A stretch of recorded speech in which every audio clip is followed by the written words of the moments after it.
Сұлу кеңес арнасына қош келдіңіз. Видеоға лайк басып, арнама жазылып, қоңыраушаны қоюды ұмытпаңыздар. Бүгін біз Instagram әлеміне шолу жасаймыз. Нақтырақ айтқанда, сториске музыка қосуды үйренеміз. Ол үшін кез келген өзіңіздің видеоңызды жүктеп аласыз. Содан соң мына батырманы басып, музыка дегенді таңдайсыз.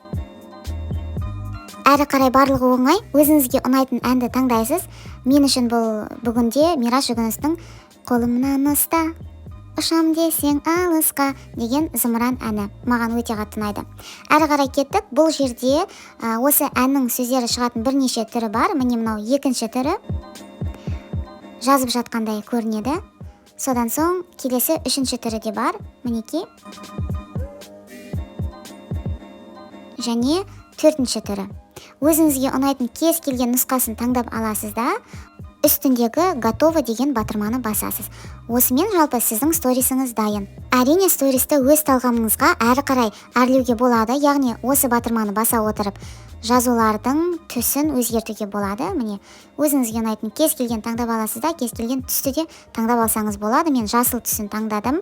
Және де ол жазу осылай видеомен араласып дұрыс көрінбей қалмау үшін жазудың астын да бояймыз. Оны қалай істейтінін қазір көрсетемін. Осы батырманы басу арқылы қаламды таңдаймыз да сөздің астын маркермен бояймыз. Алақай достар, осымен бүгін біз сториске музыка жалғауды үйрендік. Мен өзімнің сторисімде әдейі музыканың дауысын өшіріп қойдым, бірақ сендерде ол болады.